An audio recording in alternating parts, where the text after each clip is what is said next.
Hello and welcome to another episode of Football Talk Podcast. My name is Ozzie. I'm your host for today's show. The Premier League season has now concluded, and what end it was, especially regarding the top four race. So for me, there's no other place to start but the Liverpool game. So, let's just confirm Liverpool and Chelsea have made the top four. At some point, it didn't look like that Chelsea were going to make it after losing against Villa, but Tottenham played a hand in terms of their fortune there. But the game itself, Liverpool against Crystal Palace. So I'll be honest, it was a very shaky start to begin with, especially when Townsend was through on goal. My heart was in my mouth, I can't lie. And I thought, oh no, he's going to score. And it's just like, we're not going to make it. Thankfully, credit to Alisson, made himself appear quite big in front of him, and he did enough to distract Townsend, who just hit the shot wide, which was good for us Liverpool fans there. But after that, I think we were pretty much in control of the game. Reece Williams had a glorious chance from a point-blank range where he could have just headed into the back of the net, but unfortunately the ball went over. But thankfully, Mane, moments later, opened the scoreline with a close range finish. Then he scored a second goal as well. Great work by Salah to provide the assist. Mane just looked like a different player. I think the 10,000 supporters definitely played a hand in that. Maybe that's all he needed. He just needed a bit of support, a bit of love from the crowd. So hopefully next season, fingers crossed, things do improve and we'll be expecting more crowds going forward. But yeah, for me, fantastic performance from Mane. One of his best performances all season, I would say. For me, it shows that he's not finished, because a lot of fans, I'm speaking more about Liverpool fans here, feel like he's finished, he's done, and he shouldn't be playing for the team. I feel like we're all human, so he is going to have an off season. It's just natural.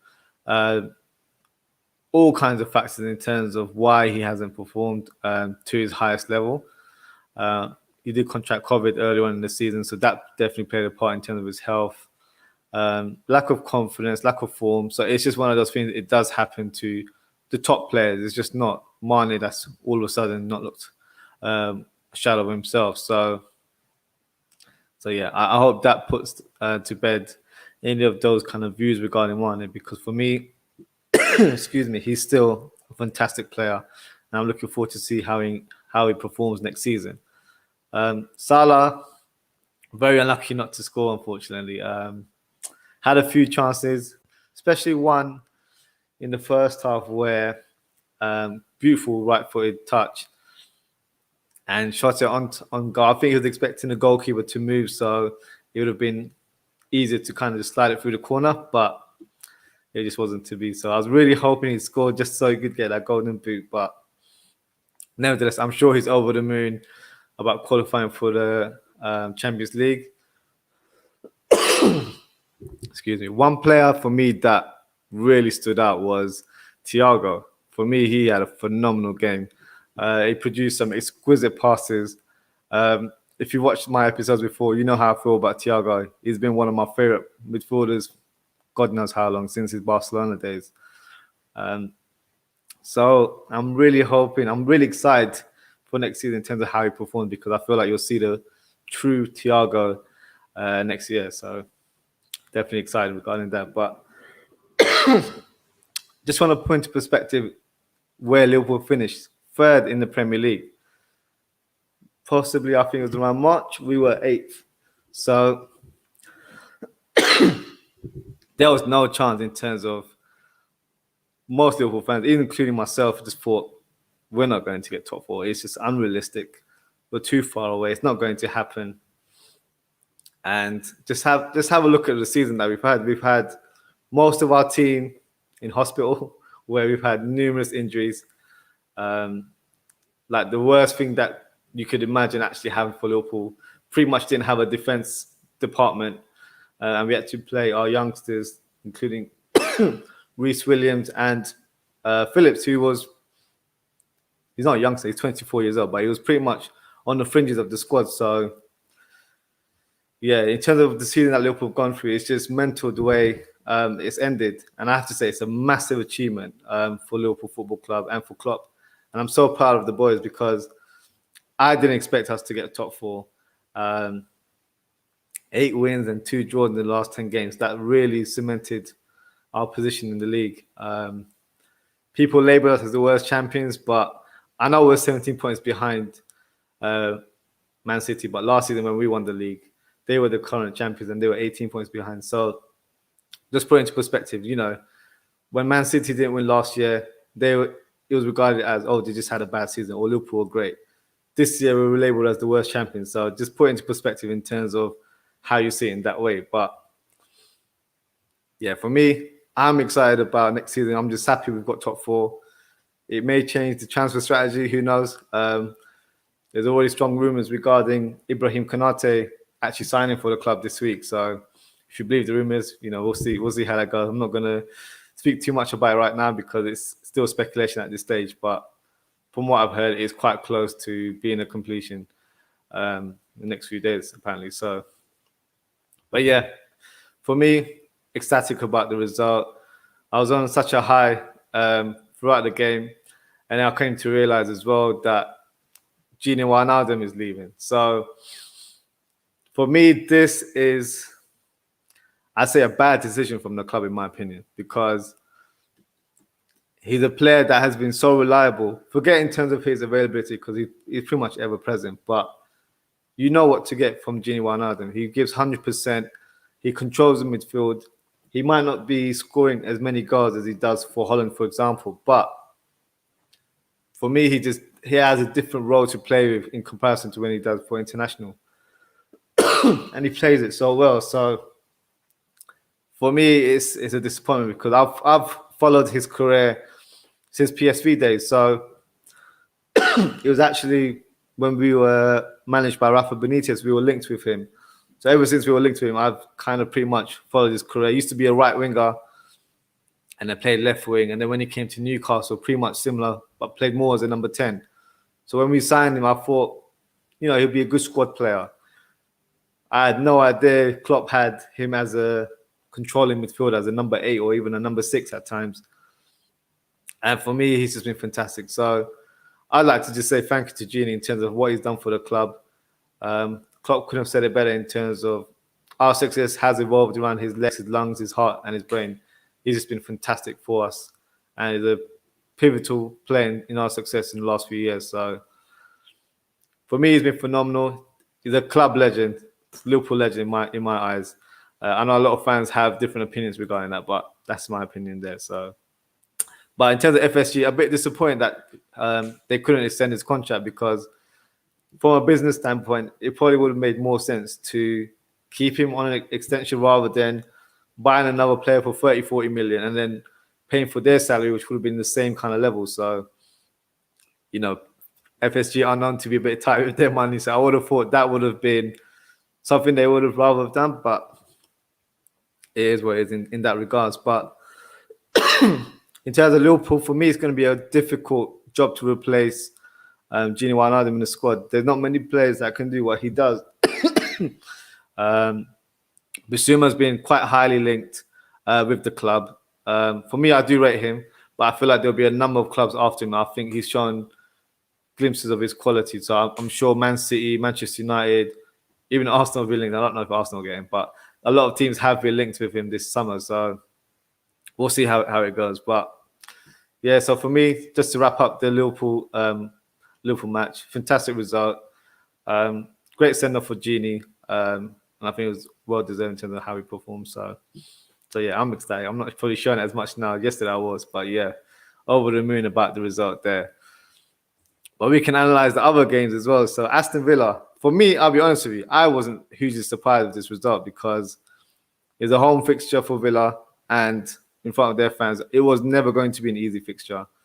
But in regards to the game, Troy opened the scoreline, scoring against his former club with a great goal hitting the crossbar. El Ghazi scored from the penalty spot, and then Chilwell's got the consolation goal. For me, Chelsea were very, very lucky to get fourth and only qualified due to Leicester losing to Spurs. But nevertheless, it's done. So it's time for them to concentrate on winning some silverware. But might be a bit of a controversial comment I'm going to say. I think the honeymoon period for Tuchel is finished now. I think next year will be the test in terms of his real mettle as a elite manager, because I'm sure if you remembered in one of my previous episodes, I said that I don't rate him as an elite manager. My words were, I think he's a bang average manager, based on what I've seen in his previous roles. So don't get me wrong, I've been very impressed in terms of how he's performed since he's been appointed Chelsea manager. But it happens, Ole had that purple patch as well, and then got the contract. And then after season or two, United fans are saying Ole out. So, it is one of those things that just happens. But yeah, it's a funny one for me. Got some comments here from Boogie Brown 37. Great form in the last 10 games. Fantastic form. 8 wins and 2 draws. Yeah, you can see why we were crowned champions last year. It's that kind of form that we showed.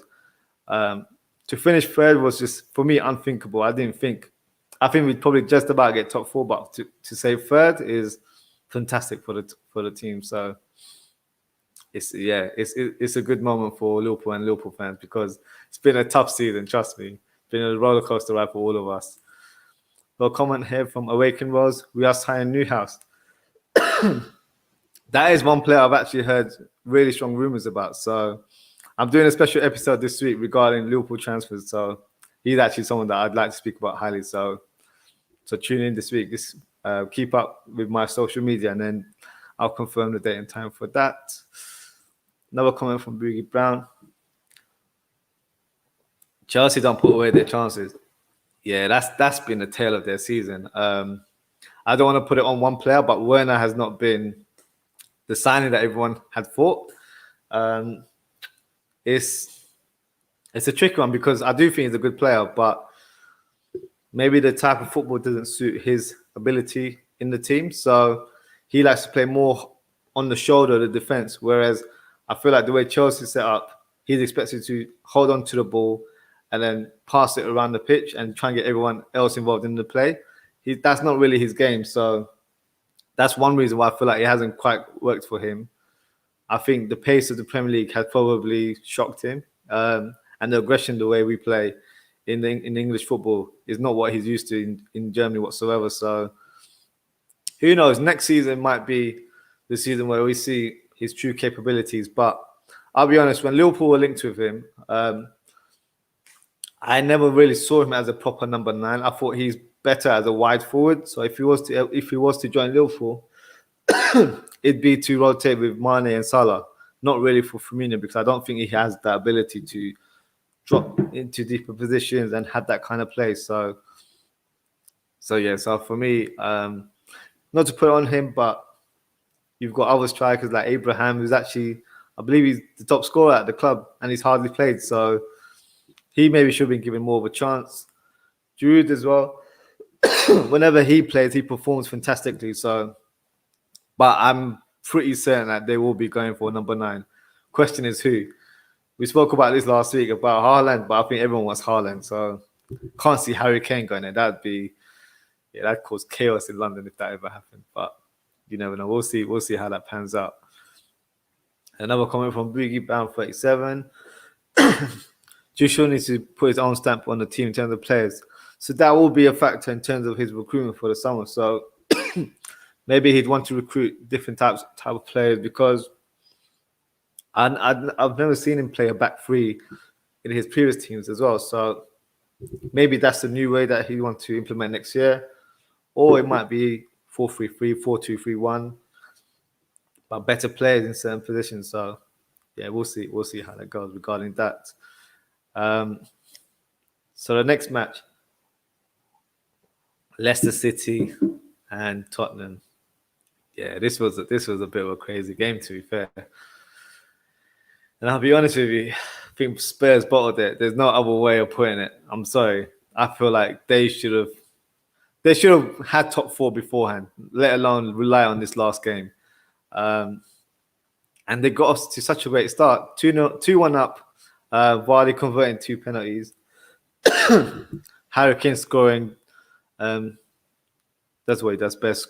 scoring volleys all the time. And I'll be honest with you, rightly deserved to be the Golden Boot winner and the Playmaker Award, which is a new award. So top assist and top goal scorer. And I think he fully deserves that, to be honest with you. Spurs equalised with a bizarre on goal from Schmeichel. I think after the game, he said that he got fouled or stuff, but it was just a poor goalkeeping mistake, in my opinion, there. And then Bale came on and then scored 2 goals to wrap it up for Spurs. So unlucky for Leicester in terms of not qualifying for the Champions League, but they won the FA Cup, which is a great achievement itself. First time the club has won it, so it's not a complete failure. But I just feel like they could have done better. Well, I'm not complaining because Liverpool in the Champions League, but we've always had that kind of sense with Brendan Rodgers that he has that kind of bottle job element to his game where there's crucial moments in games where he doesn't manage really well. And that was evident when he was Liverpool manager as well. His game management in certain games could have been better. I think also one thing that probably went under the radar is the number of injuries that Leicester had. Fofana was injured in that game, but across the season they've had numerous injuries. So maybe some more squad players, more strength in depth next season will help their chance to cement another challenge for the top 4.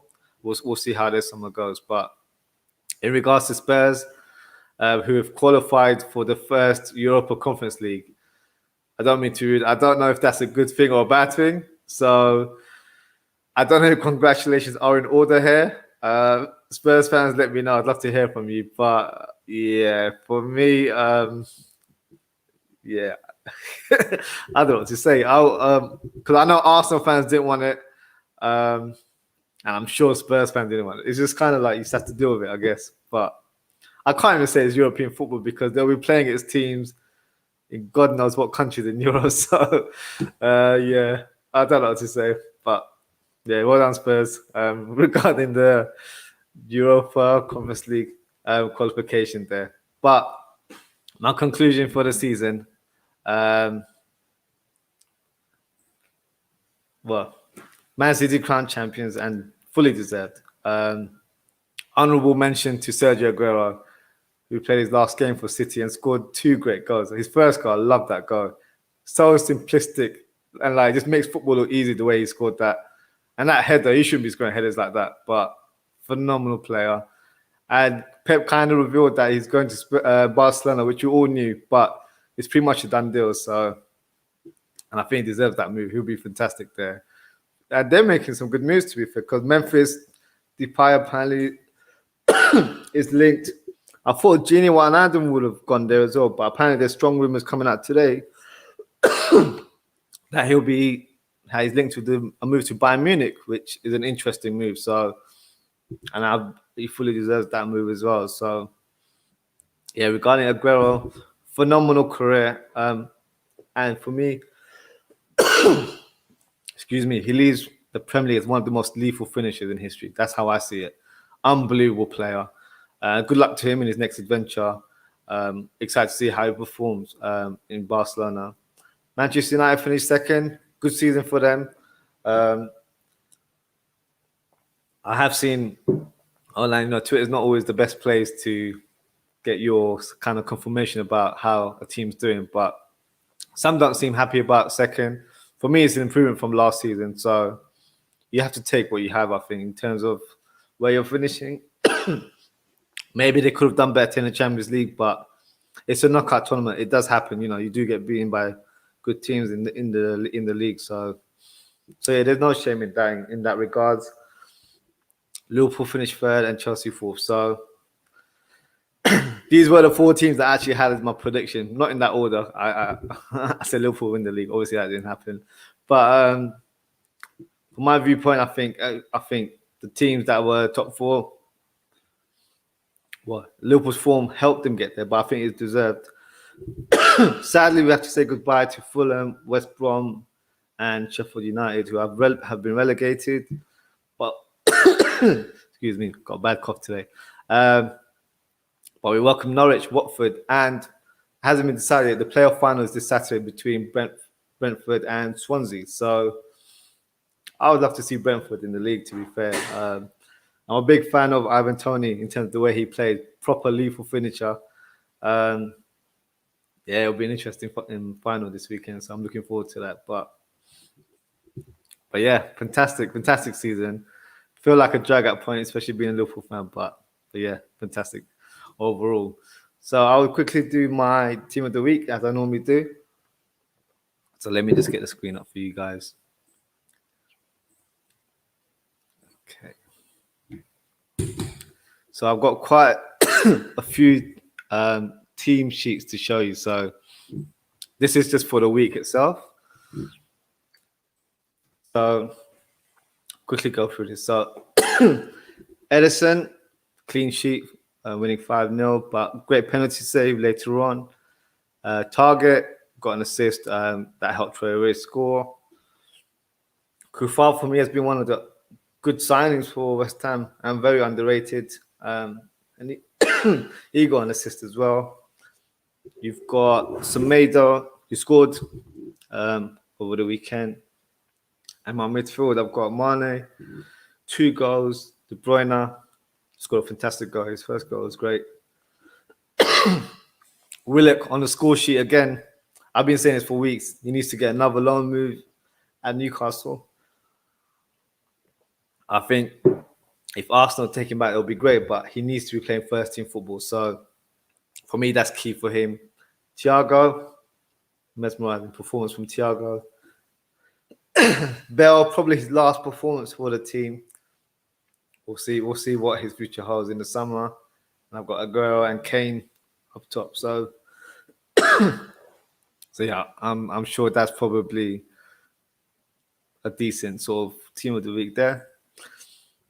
Now, as it's the end of the season, I'd like to present my team of the season. So let me show you my team of the season.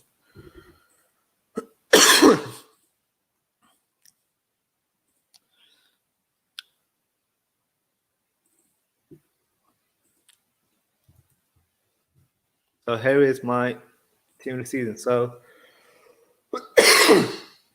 many would probably have got Edison in the team. I've actually gone for Martinez. I think Martinez has been fantastic this season. Considering he left Arsenal and people were quite surprised in terms of him signing for Villa, but he needed first team football. And he's really helped in terms of how they played this season. He's made so many points for them with crucial last minute saves. Last few months, I think he's been a bit shaky in terms of performance, but overall, I think he's been a fantastic keeper. So I've got him in my team of the season there. I've gone for a 4-3-3. So my back four, Luke Shaw for me has been fantastic this season. Really improved this year. Has able to keep fit, which for me has been his issue. It's not really about ability; it's about keeping fit and keeping momentum as he plays games.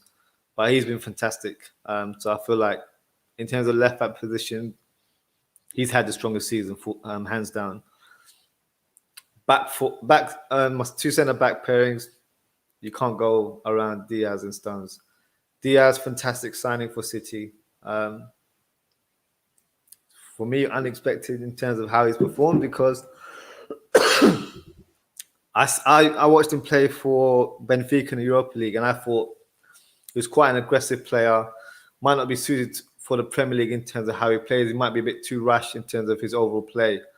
But I think under the stewardship of Pep Guardiola, probably trained really hard and making him become more of a composed and focused defender rather than just rushing into challenges. And I feel like that's been evident this year. So definitely he deserves to be there. And I think goes to show that he's probably been one of the best performers in the league, full stop.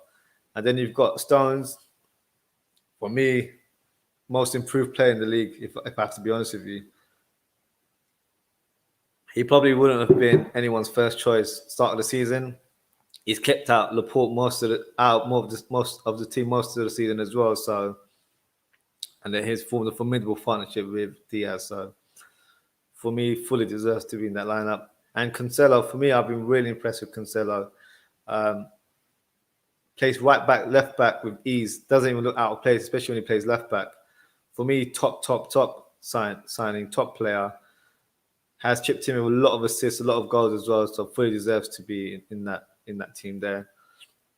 Midfield three kind of speaks for itself. I think Gundogan was fantastic, where he had that purple patch where he scored. He couldn't stop scoring a couple goals every game. So yeah, I can't knock him off. He has to be in the team of the season. I was one of the contenders for player of the season as well, if I'm honest.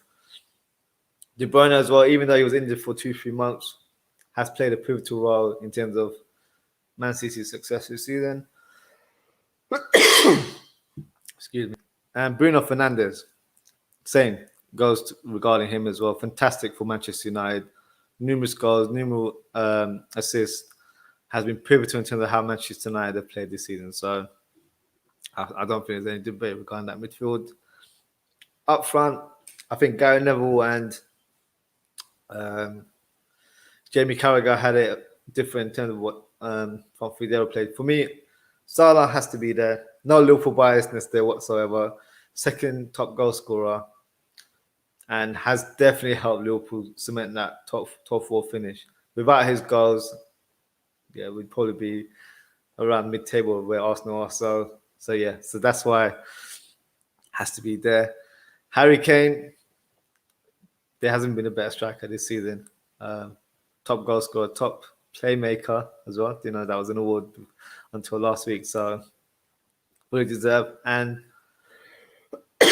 a lot of people had Foden or Rashford. I've gone for Son. I think probably the last few months he hasn't scored as many goals, but just remember when the season started up till January, the partnership that he formed with Harry Kane, assists, goals, non-stop. So for me, I feel like he's been the top performer in the league, especially as the left-sided winger. I think he definitely deserves to be there. So we've got a comment here, Boogie Brown. Foden or Rashford for Son, even Mahrez. Yeah, Mahrez for me was in the lineup as well. Foden as well, but I feel like Foden's success has been more recent. So that's why I've tried to paint the picture for overall season. So I feel like he has done well, but probably just not enough for me. I think Son, in terms of numbers, has scored a lot of goals. And Salah, I couldn't rule out Salah from the lineup, as 22 goals, fully deserves to be in that lineup there. But I will show you another team that I have. So I've got a young team of the season as well. So I'm sure that will help or make you understand why I haven't picked certain players. So let me share the screen with you guys. So here it is. So this is my young team season of the year. So Leeds United goalkeeper Melia, for me, 21 years old, has been phenomenal. Didn't realize how young he was until I was doing my research here. Fantastic player, made a lot of huge saves for the club. Hasn't played recently, I think, because they're trying to ship out their second choice goalkeeper.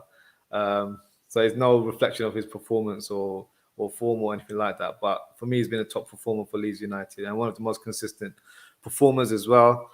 Back four, I've gone for Tierney. So by the way, all of these players are under 23s. So Tierney, for me, has been probably one of the only stand-up performers for Arsenal. Been very consistent. I feel like there's been players in the team that have been good at some points, but Tierney, whenever he's played, he's been solid every game for me. So I've had to add him in that team there. My two centre-backs, Konsa for Aston Villa, for me, fantastic player. You can tell, I feel like he's got qualities to be a top defender and could be playing for England in the next few years. I truly believe that. I feel like he's very talented. Has great pace, great physical ability, reads the game really well. So that's why I've got him there. Fofana, for me, phenomenal player. Hadn't heard much of him before he joined, but 19 years old, coming from the French league, and just looks like he's been playing professional football for a long, long time. I've been really, really impressed with how how he's performed for Leicester City this season. And I feel like he deserves to be in that lineup. Justin, until his unfortunate ankle injury a few months ago, was one of the best performing right backs in the league, hands down for me. So quite unlucky in terms of his injury there, but yeah, fully deserves to be my lineup. Midfield three, so that's why I've got Foden there. I feel like he deserves to be there. Fantastic season. Not the reason why I didn't pick him for team of the season, but I feel like definitely because I do believe he should be crowned Young Player of the Year. So that's why I've got him in this team. Eze for Crystal Palace, for me, has been phenomenal in terms of how he's played. He's definitely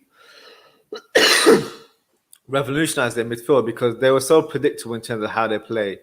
But he's added so much flair into that team. I feel like this season they haven't heavily relied on Zaha in terms of their attacking front. So, fantastic player. And for me, he's only going to improve as time goes on. Mason Mount has a very good season for Chelsea. Very consistent, plays in multiple positions. So for me, deserves to be there. Front three, I've got Rashford on the left. In terms of numbers, high numbers, I think United fans haven't been impressed in terms of his overall performances this season, but I've always rated Rashford. I feel like he's a top player. And end of the day, if he's getting the goals for the team and helping you in, sometimes it's not really about how you perform, it's about the end product. So he's been getting the goals and assists this season. Greenwood for me, if you watch my episode, big fan of him.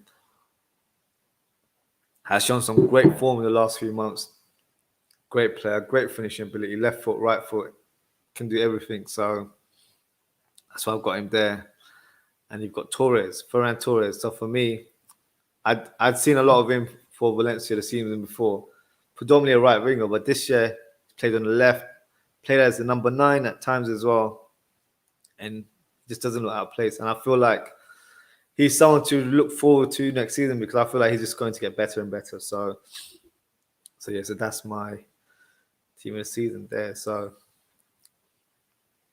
got quite a few awards here as it's the end of the season. I've got different awards. So this is just a roundup of my Premier League awards. So I'll quickly share my screen to show you my selection here. So, manager of the season, Pep Guardiola. I don't think there's no arguments regarding that. Honourable mentions to probably Brendan Rodgers in terms of Leicester City's season this year. David Moyes as well, who for me has done a fantastic job. Last year, they were close to getting relegated. And this season, they've got Europa League. So, fantastic achievement for him.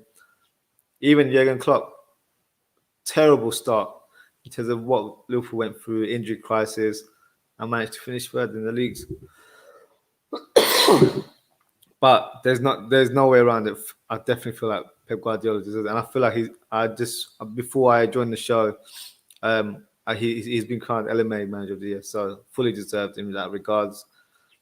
Player of the season, Ruben Diaz. He's been in the team consistent all year and has been fantastic all season. So, yeah, I couldn't think of anyone else that has done so well in such a consistent manner as well. Young player this season, I've gone for Phil Foden. Really excited about his career. I think he's going to get better and better. This year was the year where I felt like he really had to put his stamp in the team, considering David Silva had left, and he's definitely filled that void, in my opinion. So, fantastic player, and excited to see how he performs in the Euros as well. And we've got signing of the season. So I've got Wesley Fofana, big fan of his. I feel like he's made such a big impact at Leicester City. Fully deserves to be there. I think another contender was Thomas Souček for West Ham. I think he's another one that would have been close. It was between those two, in my opinion. They really stood out for me this season. But I've just gone for Wesley Fofana in terms of being such a young player, playing in a position where you're expected to have a more of a mature sort of output, and he's shown that at a tender age of 19. So So yeah, so that's why I've gone for Wesley Fofana there. Okay, so before we do our viewer calling session, just a quick announcement regarding our fantasy Premier League. So, manager of the week is Tulip Alade, who finished with 84 points. So well done to Tulip there. But the winner of our fantasy Premier League is Ash, who finished with 2,447 points. I finished 15th, so I'm disappointed with that. But congrats to Ash. We'll be in touch regarding your prize. So yeah, well done. Thank you for competing in the league there. So before I do the viewer calling session, as you know, the Euros are starting in a couple of weeks' time. So I thought I'd do a segment where I gave you my imprint or my views of who should be in the Euro squad for England. The squad actually gets announced on Tuesday, so which is tomorrow. So before we do the viewer calling session, I'd like to share my thoughts. To be honest with you, I don't think Southgate will have the same selection, but this is just my thoughts in terms of who should be there. So this is my squad. So it'll be a 26-man squad. I think a lot of teams haven't done 26, but you are actually allowed to pick 26 players. So I've gone for 3 keepers in Pickford, Henderson, and Johnston. So I believe there's strong rumours that Nick Pope will be able to make the squad due to injury. So that's why I've gone for Johnston there. Pickford, Henderson, I think are kind of automatic choices regarding the goalkeeper section there. Defenders, so I've seen a lot of media outlets have 10 defenders, but for me, that's too many, in my opinion. So I've got for 9. So in terms of left backs, I've gone for Ben Chilwell and Luke Shaw, which is pretty much, I think everyone will have the same. And I've gone for Trent, who I don't believe will be selected, but if this was my choice, if I was England manager, I'd definitely have him there. And I've gone for Kyle Walker as well. Centre backs, Harry Maguire. I'm not sure if he'll be fit enough, but I believe he might just make it. So I've got him there nevertheless. John Stones, fantastic season, so deserves to be there. I've gone for Tyrone Mings and Eric Dyer as backup. And Tomori, who's gone under the radar, in my opinion, just because he's playing in AC Milan. For me, I feel like he would be a fantastic shout. If you look at the centre-back selections I've got, mine is probably John Stones. None of them possess a lot of pace. So if you're playing high up against certain teams, you do need centre-backs that have pace for recovery. So Tomori, for me, is fantastic. I'm so surprised that Chelsea let him go on loan. And I believe that they're close to concluding a deal at AC Milan. So I think the fee is 30 million. So yes, not a good decision from Chelsea's part. But I think for England, might be a bold choice, but I definitely feel like he deserves to be there. Excuse me. So midfield, Jordan Henderson. So he's just returned to injury. So I believe he might have a strong chance of making the squad. I've gone for Declan Rice, who's had a fantastic season for West Ham. Calvin Phillips, I'm not sure will make it now. He had an injury yesterday, late on in the game. It's a shoulder injury. So, as I said, we're not told how severe it is. But if he's fit, I'd definitely add him. I think he's a fantastic player. Jude Bellingham, I'm a big fan of this guy. I think he definitely needs to be in that squad. I'll give you a quick overview of what kind of lineup I would start in a second. But yeah, I've been so impressed with him, especially in the Champions League. He's been phenomenal. And then I've got Mason Mount, fantastic player who can play deeper midfield role if required, left, right, number 10. So he has to be in the squad. Jack Grealish, I know he's just returned from injury, but he has the quality. He can be a game changer for England, so I feel like he has to be in the squad.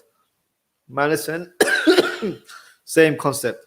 Fantastic player, can play as a number 8 as well, so I feel like he'll definitely add some quality. And then Phil Foden goes without saying about Phil Foden there. So my attackers, Harry Kane goes without saying. Sterling, Sancho, Rashford, the selections that probably will have different opinions with depending on who you prefer. Ings was close to my selection, but I've gone for Mason Greenwood. Um, I feel like he would offer something different coming off the bench. Can play on the right and can play up front. Calvert-Lewin is kind of similar stature of Harry Kane, but has good hold-up play. So he'll be a different type of options. I feel like Harry Kane, Calvert-Lewin, and Greenwood would offer different qualities to the England team there. So now, if I was to, if I, let's pretend I'm England manager. If I was to have my starting lineup, my lineup would be. I'll be honest with you, I don't rate him, but there's not many great keepers for England. I'd probably just put Pickford there because he's first choice anyway. Henderson, I do rate him, but I just don't think he's quite ready yet to lead, to be the main goalkeeper at England. Johnson, for me, hasn't played at this level, so I wouldn't place him. So Pickford in goal. Um, I'd play 4-3-3. As you can see, it's my preferred formation. So I'd play Shaw left back, Maguire, Stones, and Trent Alexander as my right back. Midfield, I definitely know Southgate won't play this midfield, but this is what I would do. I'd play Henderson as a defensive mid, and then I'd have Foden and Bellingham as my two centre mids. Foden has that creative spark in the midfield, would add such great quality. Bellingham's box to box, and for me, will drive the team forward. And I feel like he's fantastic in terms of how he's performed. Really, really impressed in terms of how he's played for Dortmund. And then my front three will be a bit debatable because I don't feel a lot of people would select these players. So the left, you'd probably expect Sterling to start, but I've actually gone for Rashford. I think Rashford offers more of a goal threat than Raheem Sterling. Um, and that's probably one of the reasons why I would pick Rashford in the starting lineup. On my right, I haven't gone for Sterling. I've gone for Sancho. I just think Sancho's an unbelievable player. So Rashford on the left, Sancho on the right, and then Kane up top. So that'd be my first team. Just to play like A team and B team. So my B team would be Henderson in goal, Chilwell, Dyer, Tomori, Walker as my back four. Then you got Rice as a defensive mid, Madison and Mount centre mid. They might be a bit too attack minded, but Mason Mount, because he can play in deeper positions, would probably just do well there. And then Grealish, and then Calvert-Lewin, and then Sterling on the right. So for me,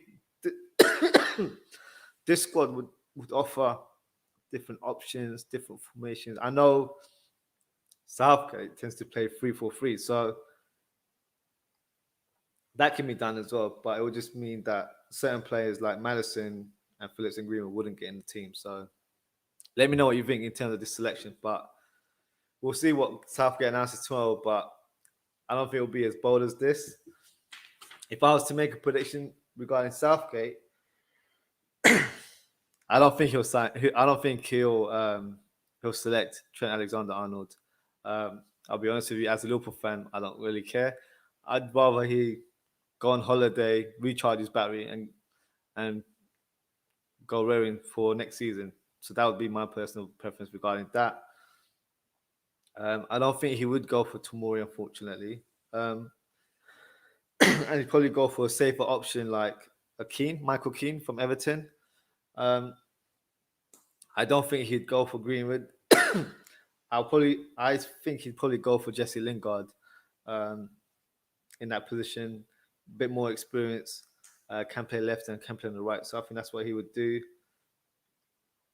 As much as I've been raving about Bellingham, I think he might not even get selected. And he'd go for another safe option with Ward-Prowse from Southampton because he tends to pick him quite a lot in the squads.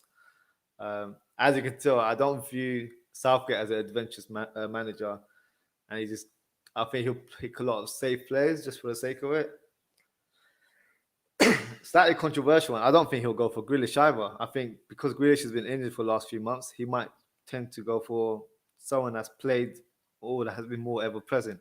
So I think he might go for Saka from Arsenal. So we'll see. We'll see how that goes in terms of the England selection there. But enough for my coffee.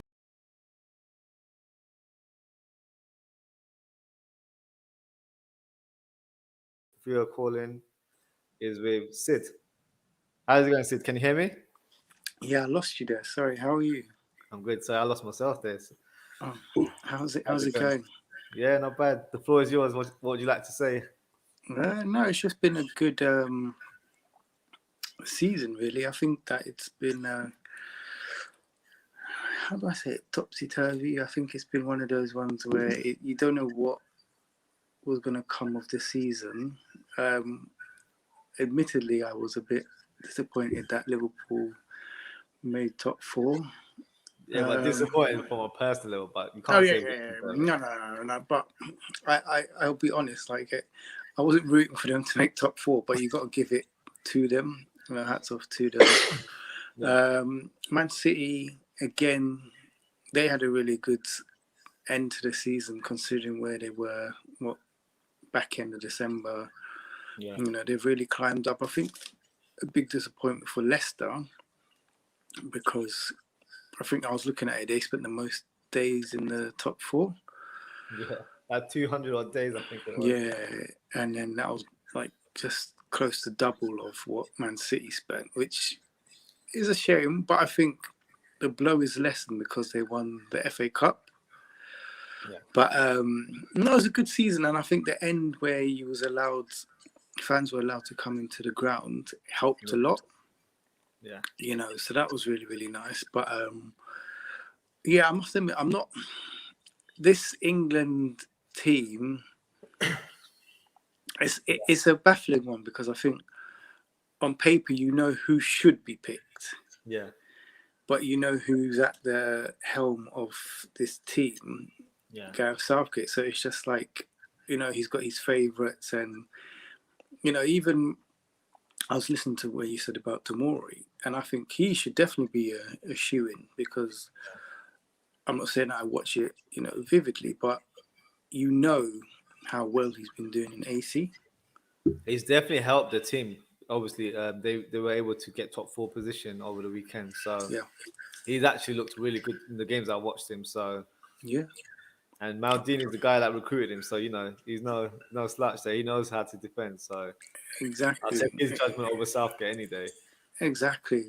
But I think we was discussing this previously. I just think he's very rigid in his approach, so he knows who he wants to play, and I think regardless of opposition, he will stick with that. Three at the back, the wing backs, and all, which is fine, but it doesn't suit every game. There will be the time where I personally feel that Wan-Bissaka should be in the squad. I'm not saying he should start. Like that's easy to see that Kyle Walker's number one, and like you said, he can play as a wing back, but also he can play in the front. Sorry, the back three on the right hand side. So there's options there, but I do think Wan-Bissaka offers you something different.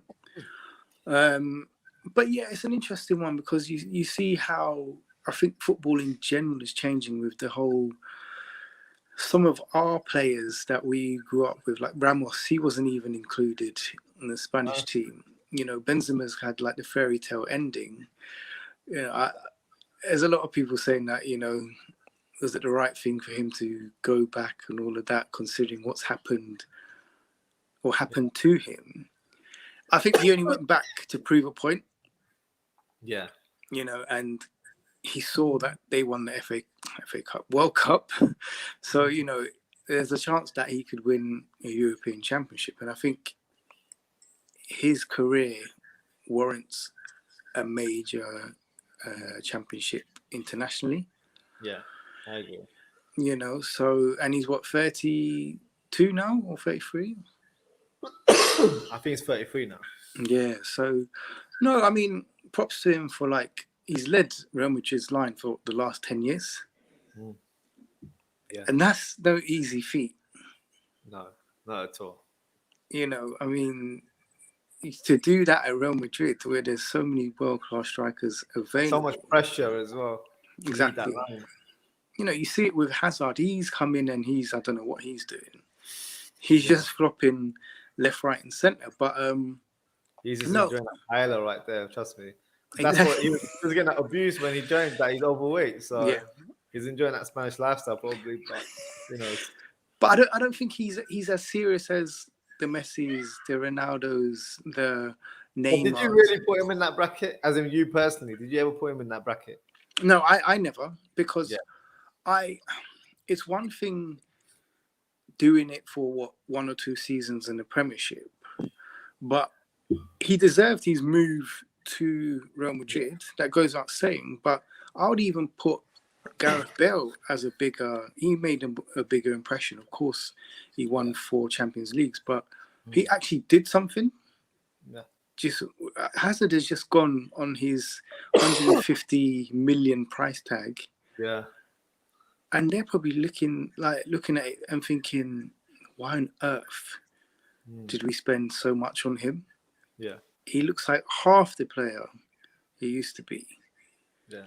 And the thing is, they were saying, they would listen to offers for him. But who's going to pay that kind of money to sign him now? Exactly. They're saying he should go back to Lille because they won the French Championship. Exactly. And I was just like, what? Are they going to borrow money from PSG or something? Because there's no way they can afford him. And I think they're saying, maybe you can go PSG. But this is why I believe if Mbappe leaves, that could be someone. But if I was PSG, I wouldn't get Hazard for Mbappe. That's ridiculous. I just think that everyone's seen how much of a risk it was. Yeah. And, he's only got himself to blame. That's true. I think. But it definitely bodes well. And I think for this up and coming season, I'm definitely excited to see, on a personal level, who Man United get, as well as our rivals. Who would you want? So let's play fantasy football there. Give me 5 signings that you'd like to see at United in the summer. Okay, so that actually works. Keep it realistic, please. I can't. No, that's not possible. You didn't say that. No, 5 signings I would like, not necessarily saying I would get, and that works because we need a right back for cover. Oh, okay. But then you're giving Wan-Bissaka high praise there. So who would you go for backup? I mean, again, this won't happen. Yeah, it won't happen. But I didn't realise Trippier's 31 now. So he's definitely getting older. But will he leave after winning the La Liga? But this is the problem, you see. And then a centre back. I wouldn't mind Varane, but I wouldn't mind. But again, whether that happens. What do you think of Varane? Because I rate Varane, but a lot of people think he's like a fraud because he plays alongside Ramos and Ramos covers up for him. That's how people see it. No. You can't. I mean, look, everyone's entitled to their opinion, but Varane is he's just built differently. Yeah. And I think I do agree because he's next to Ramos, he doesn't look that special. But, weirdly, him and Maguire would actually complement each other. Maguire? No, but hear me out, because Maguire's got no pace, and he's exposed majority of the time in that aspect. But he's a good reader of the game, and that's the only thing. He's lacking pace, and he hasn't got he's not high pressing and all of that. But I do think Varane would be a good addition. A CDM is a must.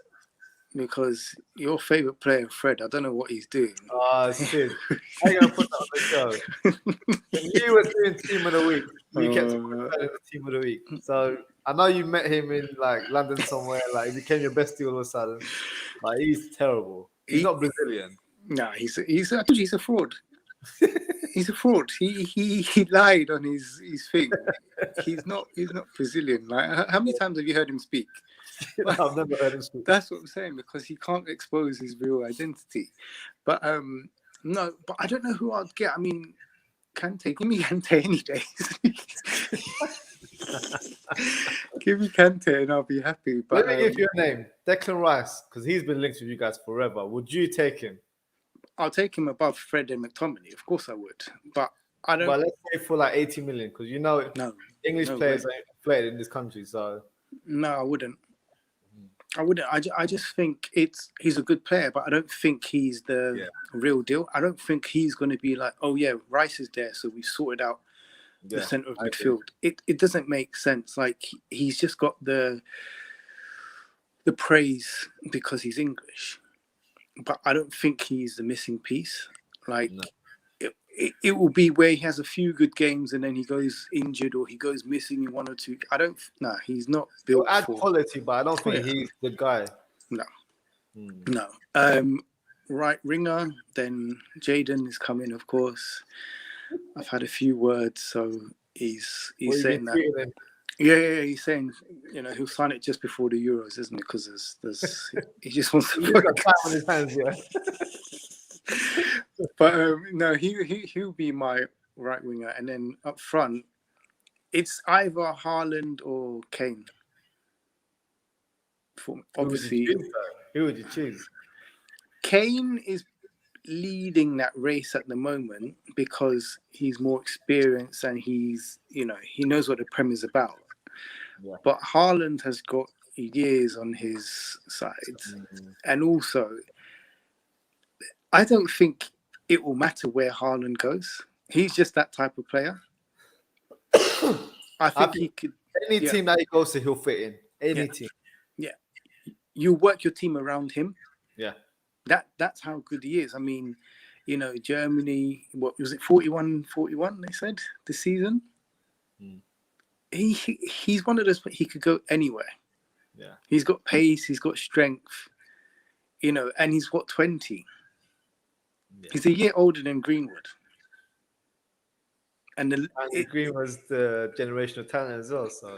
Yeah, I mean, look, Greenwood's amazing, but he's not anywhere near. He's not anywhere near Haaland. No. But who would you get at Liverpool? It's a big question.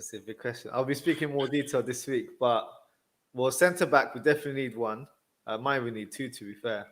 So I was saying earlier on, Konate looks like it's a done deal. So that's someone I do rate quite highly. Gini Wijnaldum's replacement, it's a tricky one. There's a few players, I think, in terms of his ability, like for like, it might be Basuma. But a controversial comment, I'm going to say now, a lot of Liverpool fans might not agree, but Naby Keita needs to go. 100% needs to leave this summer. I've got no patience for him. He brings nothing, though. No, he's never available, so he can't do anything anyways. But for me, I sort of either a more box-to-box type of player, I like Hossam Aouar from Lyon. I think he would be a good playmaker to have.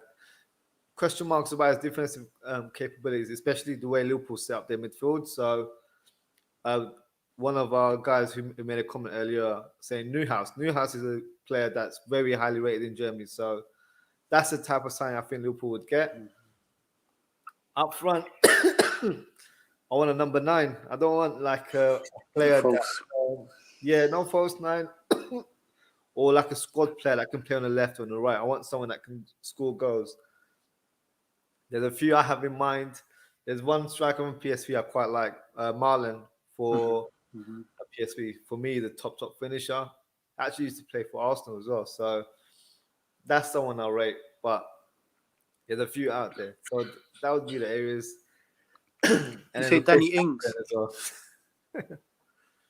Who did you say? Danny Ings you want as a striker? No. I like Ings, don't get me wrong, but I don't think it's been evident when he was at Liverpool.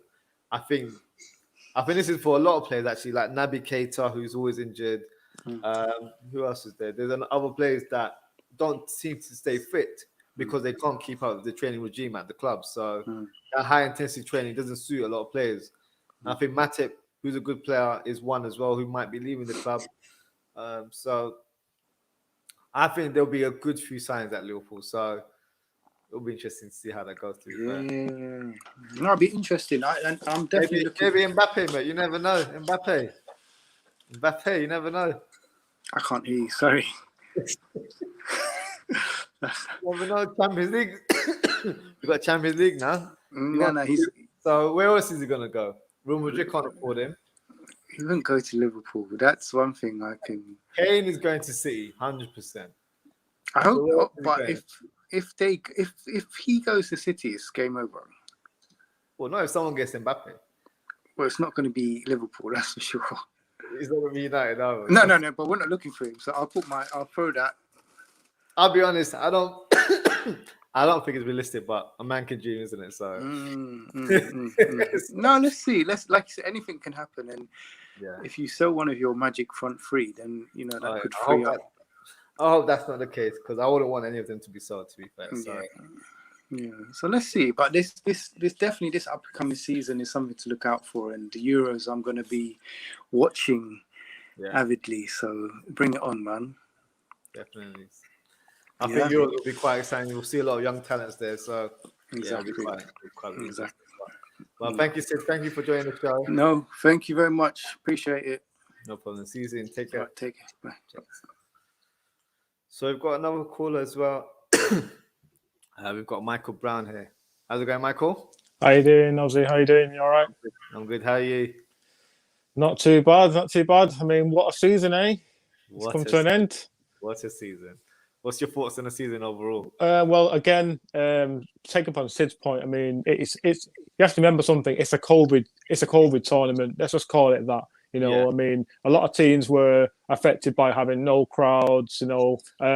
Even say, let's say my team, Man United. I mean, we started off quite badly, and I think that we've gone the whole season unbeaten, which is the only like fourth team in like the league's history, to do that. But that happened because when United go away from home, they normally, the crowd get on the backs, and they struggle somewhat. But in these games, you've got time to really kind of concentrate, get yourself back in, not to panic, and you started to see even these last games of the season when the fans were there. Teams were starting to do things a bit more quicker, a bit more instinctively, more reactionary to the crowd rather than taking the time, assessing the situation and playing your way back in, because some games lacked intensity. So it's what I find about this season. It's a bit of a strange one to judge. I think the next season will be the true barometer once the fans are back in. I totally agree with that. I think I can speak as a Liverpool fan. We rely on our crowd, that energy from our crowd. So they're like our 12th man. So a lot of clubs definitely struggled regarding that. Even there was a moment, I think, around November where fans were allowed. I think it was like 500 fans were allowed. And you could just tell the difference they had on the players. Like, especially Liverpool players. We won 4-0, beat Wolves, and we just looked like a different team. So, fingers crossed next season there's even if it's not full capacity, at least 10,000 would be fantastic to have every game. It makes such a big difference. Like, even watching it on TV, it's just nice to hear a crowd as well, isn't it? Yeah, but overall assessment of the season, obviously Man City, that run they put together since we were like sitting in 11th place in November, I mean, it's been outstanding. Credit to them. Pep made them more resilient, made them better defensively, took away the teams what done them on the counter-attack, took away the pace out of the game and said, right, okay, then we'll beat you on technical ability here. We'll slow it down and then let's see whose football's the best. And obviously, he got all those guys playing really well, playing with that false number 9, different attacking lines. So credit to them. As for United, a more solid season, going the season unbeaten, but still the home form was very, very questionable. Dropping points to lower league opposition, which if they would have just stayed the course, it would have made it really interesting coming into the home stretch. But City have that experience. United have not got across the line since Ferguson. So I think second is all right. Season's still not over. Still got Europa League. They have to win that trophy for me mentally just to kick on. And then we'll see what happens in the summertime in terms of acquisitions.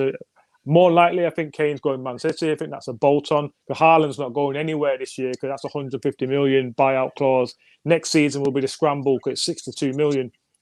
So I think Haaland will probably get that agreed early, mid-year after the Euros to find out where he's going. But I think it's about acquisitions for United to see if they're going to challenge. As for Leicester, I mean, we heard on Talk Sport. I mean, everyone's giving Leicester, they've dropped out again, and we talk about the big six, but Leicester's been up. Leicester are Premiership champions. They were Premiership champions. They've been in the top 4 over the last couple of years. The last 2 years, I think they've occupied 526 days in the top four. But what's happened here again? They bottled it on the final day. Yet again, they were leading that game 2-0 at one stage, I think it was, or 2-1. But again, they've dropped out. Liverpool's form last 10 matches, brilliant to get him back in there. They did have the luck along the way. Let's not get away from that. The West Brom, offside goal, VAR.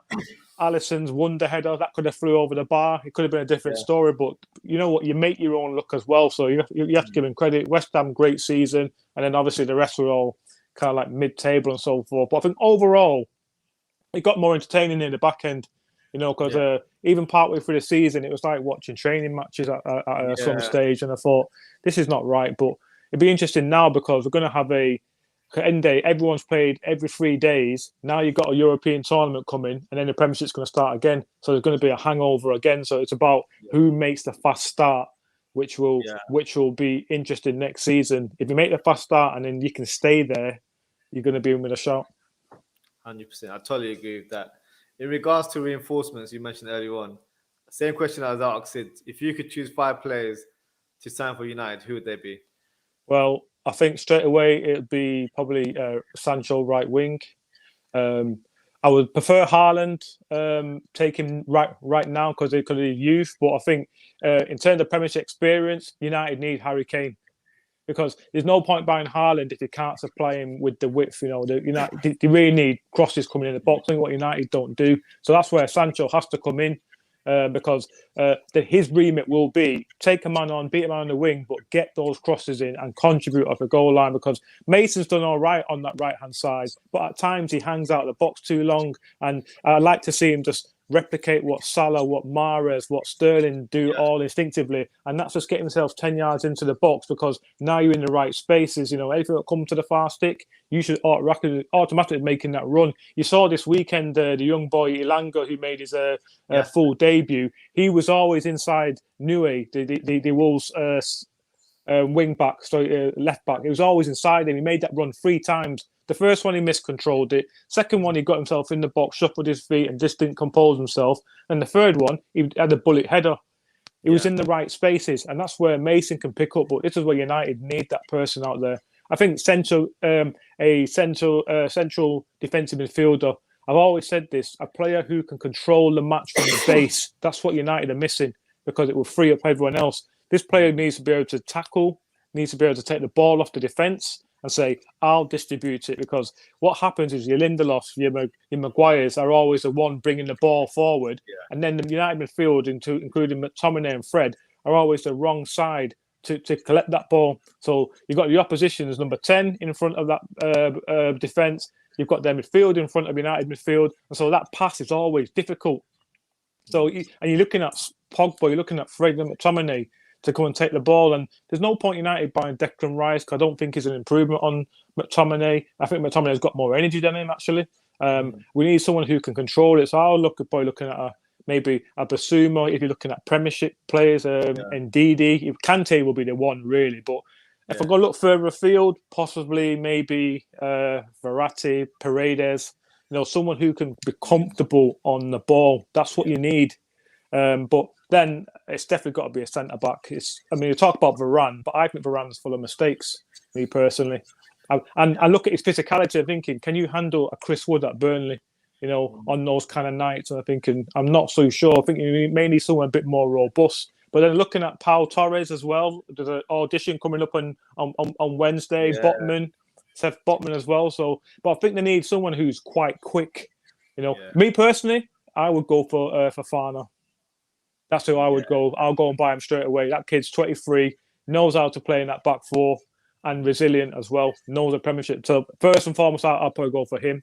And then I think you need backup for Wan-Bissaka, whether that's going to be Aarons or Trippier, who's from Greater Manchester, by the way. And I think he wants to come back as well. So I think he won't mind playing backup or giving Wan-Bissaka a bit of a challenge. But I think Trippier, defensively, La Liga is not the Premiership. The Premiership's more trickier. You've got speedier wingers and so forth. So I think Max Aarons would do well there. And I just think as well, it's just, obviously it's that forward. centre back, central midfield, and the right wing. And I think just 4 signings away, and maybe another world class keeper. If De Gea gets moved on, Dean Henderson's not ready yet. He's got mistakes. You saw that against Liverpool. I mean, his positioning, his handling. And don't get me wrong, De Gea made those mistakes along the way. I mean, but still, United are on the trajectory of getting back in. They can't have a keeper making mistakes. They need to go and get. You know what I'll be doing? I'll be sending De Gea back to Atletico as champions and taking all back. Or even Donnarumma from AC Milan, who's on a free now. Yeah. And he's being touted out by Rino Maiola. So I think Barcelona is trying to tout him too. But I would be saying to United, go and get that guy. No, that's some good names. I think Donnarumma would be a good signing. Big keeper, strong. Yeah. Lengthy, lanky. And I think you need a keeper who can control that back four. I don't see Henderson shouting at these guys. I don't think it's authoritative enough and really have confidence. This is where your Alissons, this is where your Edisons, your Martinez, who's been outstanding at Villa. You look at these keepers, and I think they're taking control of their penalty areas. They're shouting at their defenders. I just think United sometimes when both centre backs split on the 6-yard box and the opposition's waiting right there, going, "Go on, try and play out here." I don't think they're authoritative enough to free them together. I think you need someone to say, "Out you go. Stop waiting here for a minute. Out you go." So I think there's a lot of involvement for United. Really, it's about how they want to play. But I think it comes on to your point about. I'm digressing somewhat about Gareth Southgate. Your teams reflect the manager, and I think Southgate's just too conservative. I mean, I liked your team, your squad there, because I think what we're seeing is the passing of the baton. Enrique is saying, "Here's the direction I'm taking Spain." I know you've had the great stalwarts, but their time goes. Barcelona, you watch Iniesta, Xavi, they all get moved on. Eventually, Cristiano Ronaldo was left on the bench this weekend. He sat on the bench and Juventus won 4-1. They said, at times, these guys have to start with phased out. You say it's handing it over. Bellingham, fortune favours the brave, I think. But England haven't got that surety to protect the back four. They haven't got that man who can really say, "I can get around with the pace." Henderson's good, but he's not quick. You need someone quick, reactive, and you're up against that kind of mobile midfielder now in Europe. Look at France. Look at Belgium. France have got loads of them. Samare. There's loads of these guys out there who are strong, quick, fast. But you need someone. If you ain't got the quickness, you need someone with the actual technical ability to control the base. So I think where Southgate's got to be brave, and we saw in the World Cup when we got to the semi-final, I always judge a manager when you get him in the trenches, and we saw there against Croatia, you're up against Rakitic and what's his name, Rakitic and Modric, whose legs are going. England had the legs in that midfield, and they never used it. They let Kane go deeper. They allowed themselves to get controlled, and I thought, right, he didn't run the legs off. What did France do in that final? They ran the legs off. Matuidi, Kante, they waited, a bit like rugby, got them to the last 10 minutes and then murdered them because the legs had gone. And it was the floodgates were open. Southgate's got to go brave. He's got the best crop of youngsters he's ever going to have at his disposal. Use them. I totally agree with you, especially if you look at the England midfield, like the selection that I've shown earlier on. There's so many attack-minded players. I don't think England have ever been blessed with so many players that can play number 8, number 10 so comfortably as well. Mason Mount, Grealish. Who else did I have? Foden you've got there as well. You've got Bellingham. For me, he's going to be a top player. Top player. Top player. So box to box. Box to box, like he can do everything. And Fearless. He's got so much energy as well. I agree with you in terms of the defensive mid, but the thing is, we're not blessed in that area, unfortunately.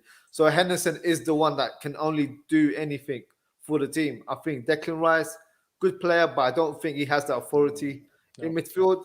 Calvin Phillips has good passing ability, but he's not quite ready for that level at this stage anyway. So for me, Henderson is the guy that you will have to rely on in terms of leadership and allowing the youngsters. That's why I've got Foden and Bellingham, because he will allow those youngsters to play and run rings around the opposition. So that's what I know. But as you just said there, you mentioned Phillips, you mentioned Henderson, you mentioned Rice, and they're all safe players who just side to side pass, and there's nothing about them, nothing memorable about them. I mean, you look at the past England guys and again, it's a style of play. What is England's style of play from the first team all the way down? There is no style. There is no identity. So we're going to get 3 different kind of football matches when we play in those Euros. We're not going to get a style, and unless you've got an identity, you're never going to succeed in world football. You look at the Spanish; they had an identity. This is the way we're going to play. Look at the French; there's an identity there. There's a right. Okay, we're going to sit in, we're going to absorb, and then we're going to use our pace out. And because we've got that robustness about us, and we've got the speed. And Mbappe is quite crude because end of the day, the French never really open up on anyone. We were thinking you've got all this array of talent. Why don't you open up? Because you're vulnerable. But when they sit in and say, right, we're going to just do this, Pogba's going to play a different role, we're going to let Kante and Matuidi be the water carriers and the destroyers, we bring back Giroud to make us a bit more resilient, and then we use Mbappe's pace, and then when the team gets broken down, we'll catch them. That's what France do. There's an identity, there's a philosophy. England's thinking, right, okay, well, we've got some wingers here, and everyone starts to play the safe passes side to side. There's no risk. I think, to me, play with the risk, play with how you play in the Premiership. Take that mentality. I mean, not saying you've got to be do it with reckless abandonment, but you've got to go fortune favours the brave, and you can't be sitting deeper and waiting for an opposition to probe you and run your legs out when you ain't got the ball. You take the ball. You've got the players. You've got Rashford who's quick. You've got Sterling's quick. Sancho's quick. Even when Kane's getting tired, bring on someone who can go past Kane. But they're not even doing that. And again, that's your manager with he's wearing a waistcoat. You could have said it better. Take the waistcoat off. Yeah. Get your jumper on or whatever, and just lose the tie and be a football manager and get his team attacking. But again, I've got no confidence in Southgate. Sorry. Me too. I agree with you 100%. For me, there's no identity. Even just the way simple things like formation, he keeps chopping and changing. 3-4-3. This team is not a defensive-minded team. We've been blessed with so many attacking players. You can't play a 3-4-3 formation. That makes no sense to me whatsoever. No.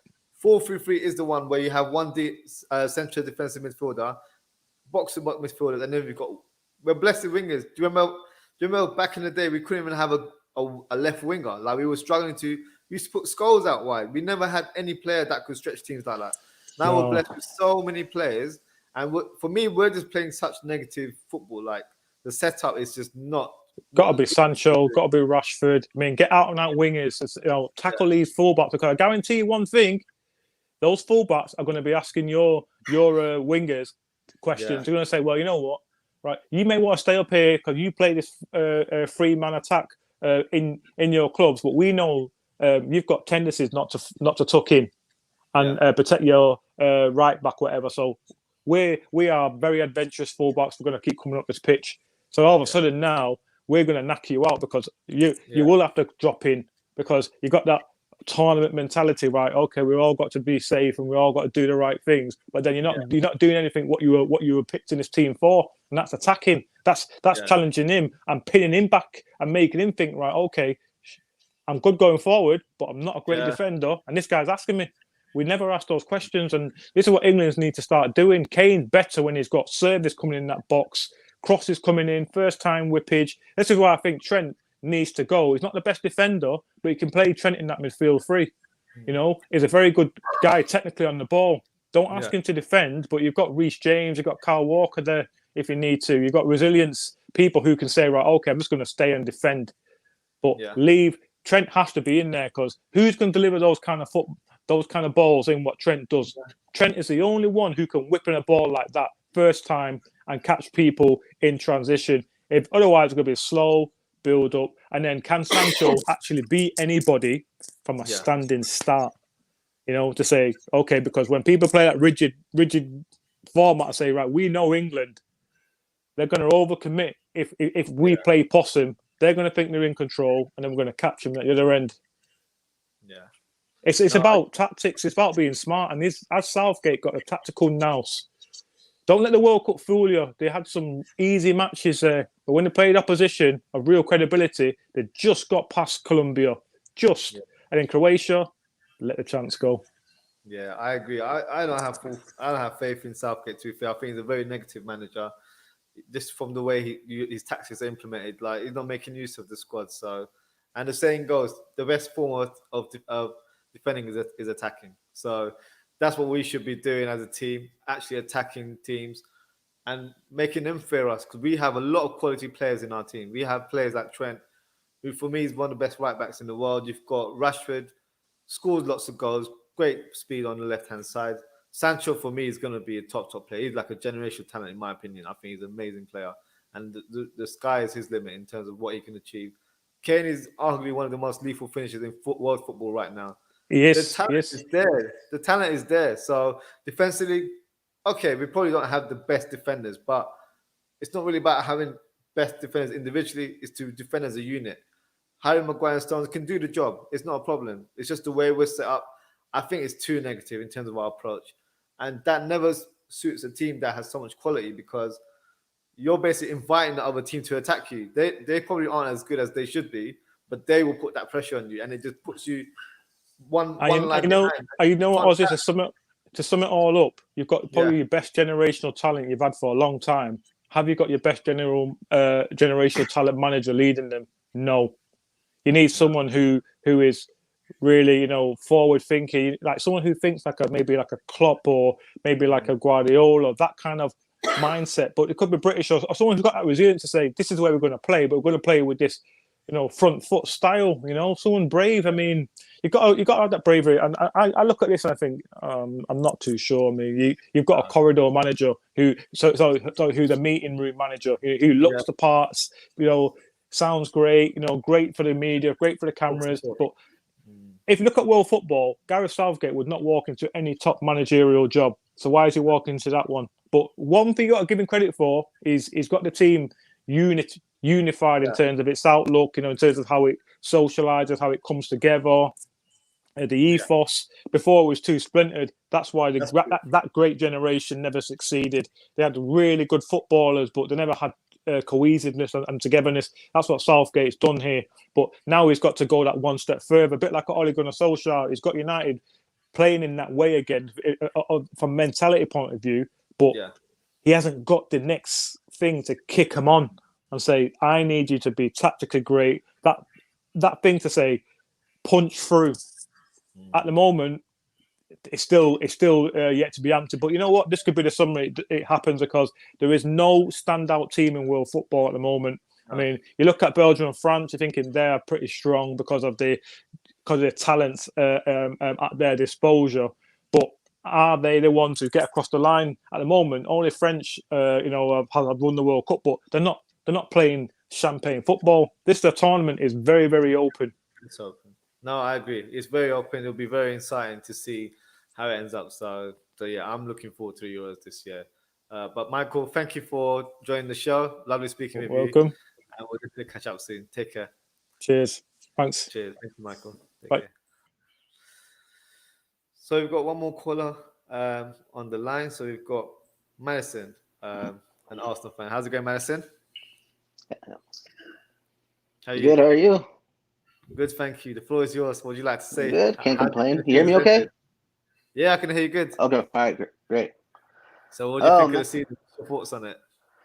Kind of mixed emotions all around. Kind of happy it's over, but of course, just the love for the game of football. It's gonna be kind of sad not be able to tune in on the weekends and kind of just see your team play, no matter how the season's going and stuff like that. But I definitely think a reset was very needed for Arsenal and everything like that. I know we crashed out on a lot of our goals this season and everything, so a lot of it is gonna turn to the transfers now and basically kind of what direction the team goes, because I felt like we finished the season off pretty decent. Like we won the last 5 games in the Premier League and stuff like that, even though our ultimate goal was to win the Europa League, and we didn't even make it to the final, and losing to Unai Emery and everything like that.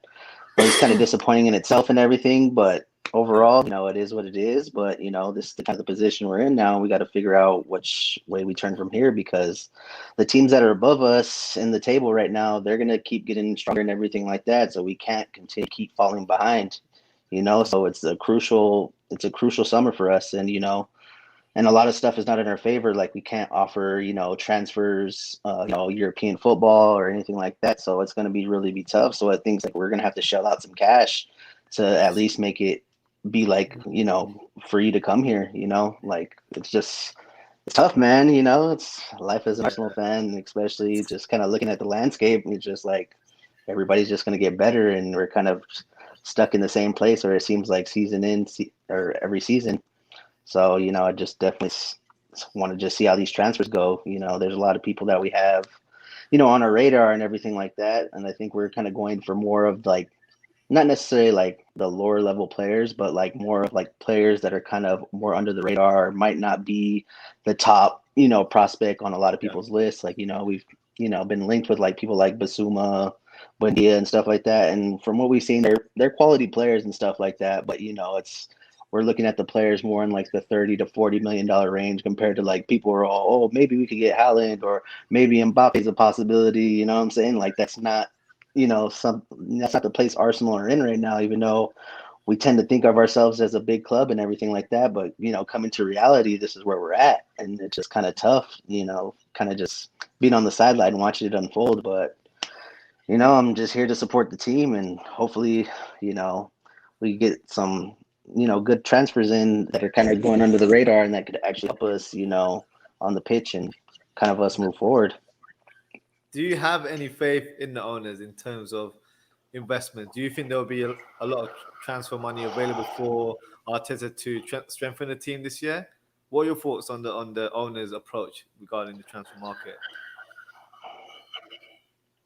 I think really I'm just trying to be more optimistic at the point, because like looking at the Super League fiasco and all that stuff, I feel like maybe like Stan and Josh Kroenke will be more open to like, okay, we got to try to somewhat get back in the fans' good graces, even though I don't think they necessarily can to a lot of people. But overall, I feel like we're also going to have to sell well. Like I'm hoping like we could sell Willie for around maybe 30-40 million. Like I know it's kind of a big ask, but hopefully this run of form he's been on, and seeing Newcastle, they really like him, and then he's going to receive well by the fans over there. So hopefully we could get something for him. Would you not keep him in the Arsenal team? I feel like he's a good player, but I don't know if he's necessarily Arsenal's the place for him to thrive at. Okay. I felt like at Newcastle, he was kind of free to kind of just be himself and kind of just go on and play his football and enjoy it. The thing with Arsenal, it's just kind of bad because as soon as you have one bad game, it's just like, oh, he's not good enough for Arsenal and just all that stuff. You know what I'm saying? So I feel like Newcastle was a lot better environment for him to kind of just, play and kind of just grow that confidence that he kind of needed. But, I just feel like personally, we need to sell him. Personally, from my point of view, I feel like he is probably maybe good enough to play at Arsenal, but I just feel like the environment is not the best for him to thrive there. So hopefully I'm just thinking about maybe we could get the most money we can from him and then basically just trying to, turn that money into somewhere else. Ultimately what I want Arsenal to do, I know it's very wishful thinking, like people might call me deluded or whatever. I personally want us to go after Jack Grealish. I know that's a big kind of ask, and I know I'm hearing like different things, like they Aston Villa kind of basically like his evaluation was like at least like 80 million euros or somewhere around there. But I just feel like for us to kind of be back to where we want to be, I feel like the owners and basically the board have to be aggressive and just being like, okay, maybe we're not playing like a big six club or whatever like that, but we're still Arsenal and we still have some pull and we have money to basically kind of go get these kind of big names kind of still out there. I feel like Jack Grealish is a baller, but like looking at the other teams like United, Chelsea, Liverpool, and all that stuff, like I feel like they, rate him highly, but it's not necessarily their first priority going after him. So, I think if Arsenal maybe were to come up with the funds and just be like, hey, this is somewhere where we want you, or this is somewhere where you're truly wanted, it'll be received well. Hopefully they can do that, but, that's just kind of being wishful thinking. So I know it's like a little bit is like, maybe we've been linked with like Basuma. I really do like him. Seen him play against us yesterday, and I think he'd be a very good partner next to Partey and everything like that.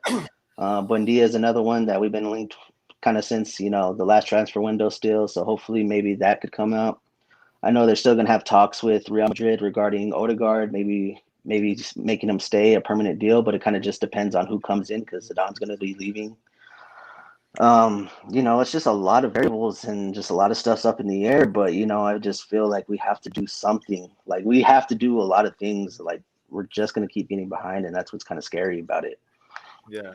I'll give you my take on Arsenal. So I think Arsenal should take a leaf out of what Leicester have done. So signing players that have huge potential, aren't necessarily big names, but they've got ability and they can really flourish playing for a manager who's also a young manager as well. So for me, there's a lot of players out there that I can mention. So for me, I mentioned him for Liverpool, Hossam Aouar, who's available to leave Lyon. 25 million is the fee that they're asking for. So that's not a huge transfer fee. So that's something that, Arsenal have always bought French players. There's that attraction there from Arsene Wenger days. So that's probably someone that I feel will definitely revolutionize the Arsenal team there. There's this one centre back that plays for Lens, Loic Balde. I don't know if you've heard of him. If you haven't, check him on YouTube. He's a top player. He's similar to like Fofana in terms of how he plays. So these are kind of the gems that you need to find across Europe, because the Jack Grealish that you mentioned, I think a lot of teams would love to sign Jack Grealish, but his price is inflated. Even Liverpool, as a Liverpool fan, we can't afford him because it'd be like 100 million plus salary and all that kind of stuff. It would just be too much for Liverpool to even do. Or we'd have to sell a player to kind of finance that, because the way FSG run their club is buy to sell. So it doesn't work for us. So I think for for Arsenal, Arteta needs to have that approach where he's trying to sign youngsters. Even another approach would be to sign players from the Premier League that know the league. So it's a safer option, but players have the ability and the know-how of how to play in the English football. So you mentioned Buendia. I think he would be a good signing. I know he's not the star quality that you're looking for, but he could do really well. Trying to get Odegaard on another loan would be useful. I don't know if that's a possibility, but a loan move for him would be fantastic. I think we haven't seen much of him, so I think he would literally flourish if he was to play. Bissouma, I believe he's available for 30 million. But the thing is, I think a lot of teams want him as well. So it's the Liverpool want him, Arsenal want him, Manchester United, Man City want him as well. So it's going to be a tough summer for a lot of teams, because the players that we're seeing, there will be a lot of interest. So I think it'll be the job for the scouting network to find some hidden gems.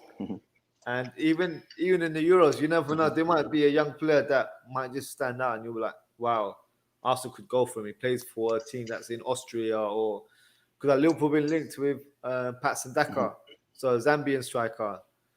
He's been phenomenal there. He's been so clinical. He scored 30 odd goals there. So signing a player like that, it wouldn't be a huge investment, but it would be a low risk gamble as well. So if you were to sign Jack Grealish, let's say, for example, you did get Jack Grealish and the move failed, that's a lot of pressure on the owners and the manager. That's the manager's job gone. Similar with Pepe, we spent 75 million on him. He hasn't done enough.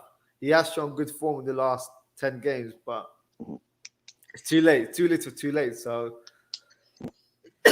who knows? Next season might be his season where he actually performs like consistently on a week in, week out basis. But I don't know. That's my take on Arsenal. I think there is an opportunity there to sign some young players, and you never know. Yeah, and I hear you, basically trying to, kind of unearth those gems that are kind of just around, everywhere in football and stuff like that. Like I know there've been talks about like Camavinga and stuff like that, but I'm kind of looking at it as like, does Arteta have that type of time? Like basically, this is kind of it's results business, so ultimately that's what he's going to be judged on, regardless whoever's in the team, whether the players are not good enough or the players are good and they're just not making their potential, or it's just basically him on just managing these players. Yeah. I just feel like, okay, if you do, kind of go take that route, do you have a kind of agreement with, upper management about, okay, this is going to be a long-term process compared to like, okay, if something doesn't happen next next season, say we end up in like, seventh or just whatever, just kind of in the similar position we're in, is it okay just to be like, okay, is this acceptable? Because ultimately we're looking, 2-3 years down the line compared to, getting results next season. Yeah. So, I just feel like it's definitely is really tough kind of because he's in a kind of a situation. I just feel like Arsenal need, transfers to kind of be competitive. Even though Arteta's made shaky decisions over this season, he's made mistakes and all that stuff, but he's also had some good things come out of the season, like, beating a lot of the top 6 clubs compared to like we're struggling with like the last several years. Took 6 points off of Chelsea, took 4 points off of Man United. We split with Spurs. I know that's kind of, kind of hard for Arsenal fans and stuff like that because you definitely want to take all points off of them. But whenever we started to play those games, you kind of view like Spurs kind of had the upper hand, didn't you? Yeah, it's true. I definitely agree with So yeah, I feel like there's a lot of things that he's done, and then if you look like kind of the form kind of after kind of Christmas, I know we had that real bad spell of form like kind of before and everything like that, and that ultimately kind of put a hole in our season. But overall, I think like kind of on the second part of the season, we're like one of the top 2 or 3 clubs to have like the most points since the break. So, I know trying to nitpick on like, what's like the good things to happen, but looking over the season in the entirety, it wasn't good enough. But, I feel like there's certain stuff there that possibly we could try to build on. But we also, like I said, we said that last season after winning the FA Cup and everything like that, we felt like, this team was turning the corner and it didn't necessarily turn out that way. So, yeah. it's just tough, man. I'm just telling you. That's the life of a football fan, unfortunately. Yeah. Let's just play fantasy football. If I said you can sign 5 players in the summer, who would you sign for Arsenal? I think possibly, realistically, Basuma. I think maybe Buendia. You would necessarily need a backup left back for Tierney because I feel like he was overused. But since there's no European football, I feel like we could really shave the squad and it's not going to be as demanding on players going forward. But still, you never know when injuries could happen. So basically, we're going to still have to find a way to, get that left back role kind of filled behind him. Depending also what Hector Bellerin kind of ends up going or whatever kind of the situation with him. I know a lot of people kind of over Hector Bellerin and everything like that. I feel like he gets a lot more stick than he actually deserves, but ultimately we're going to have to find another right back. So a lot of people are saying stuff like Max Aarons and stuff like that, but I also know a lot of people are after him as well. And, he's kind of a hot name this transfer window. Lamptey from Brighton. I think he looks a top player. Tariq Lamptey. Yeah, there was a lot of, kind of Lamptey hype kind of coming our way, kind of linking, kind of like more kind of towards the beginning of the season, kind of towards the middle. I would personally kind of take him. I know like he was recently kind of injured over the last couple of weeks, wasn't he? Or kind of recently. I know that. Yeah, I definitely would think, especially if Hector Bellerin leaves. Yeah, I think he'd be a good option. I know they're kind of also being linked with Hakimi from Inter, but I think ultimately he wants to stay. But I don't know kind of the whole financial situation, kind of dealing with Inter and everything, especially after they just won the league and everything like that. But yeah, I don't know, man. There's just a lot of variables kind of going around, and we kind of got to see how just things play out, and kind of just see the way the board are gonna try to gut it, or the way that they're gonna try to move, because there's just a lot of stuff that needs help at Arsenal. A lot. What would you say is Arsenal's target for next season? What would you say is a realistic target? What should Arsenal achieve next season?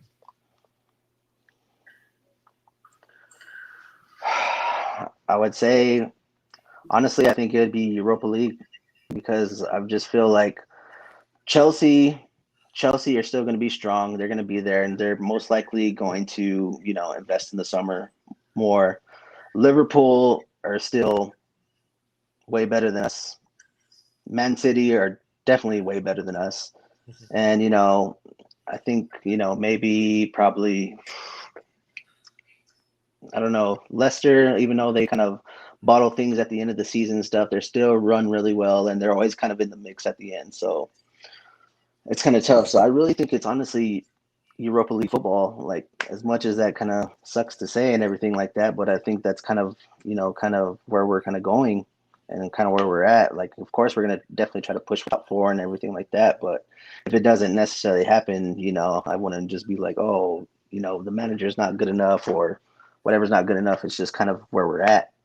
Yeah. But yeah, definitely. That's the thing I was kind of upset about, the Conference League. Like, I know a lot of people are saying, it's a lollipop league and all that stuff, and the traveling kind of included for the league and all that, or for that competition would kind of be strenuous on the players, and I understand all that. But, I feel like as an Arsenal fan, you need as much doors to get into European football as you can get, whether that be through the FA Cup, through, just your place in the league, even if you won the Conference League, that gets you automatic qualification for Europa League. So, it's just one of those things. I was just like, I don't know. Like, I understand, like, it's a good thing, I guess, we didn't get it because, a lot of players will just be able to focus on the league and just the domestic cups and all that. But, kind of when it comes down to it, whenever we crash out of those certain, competitions and stuff like that, it just kind of makes it a lot harder for the team. But I don't know, man. We'll just definitely see how the season goes and how the transfer window goes, and whatever it is, it's whatever it is. But us fans, we're always there, no matter the good, bad, or ugly. It's kind of Exactly. We do all for love of football. So yeah, through the bad times and the good times, that's the life of a football fan, I guess. But Madison, thank you for joining the show. Really nice speaking with you about Arsenal. We'll definitely catch up soon. Take care, Madison. Cheers.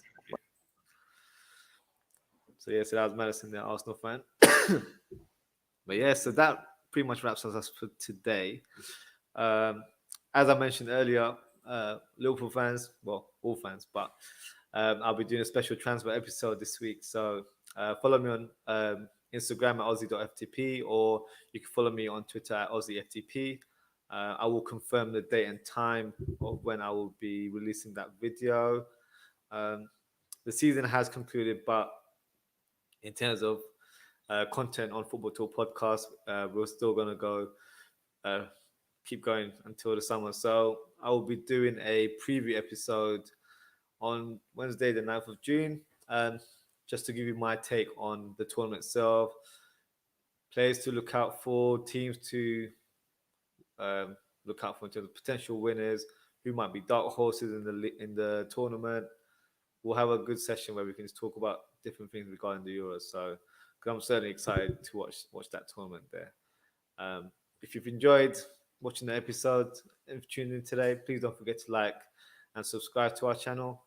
So yeah, the season's concluded. We've done a full season at Football Talk Podcast. Thank you for the support, whether that's through messages or comments, likes across social media, or for you to simply tune in. We appreciate the love and support, and hopefully you continue to support our journey here. So we'll be back in a couple of weeks' time with some more content. If there's any content that you'd like me to do, feel free to DM me. I'm happy to take on any ideas and present some content for you guys. So that wraps us for today. Thank you again, and we shall see you very soon. Take care.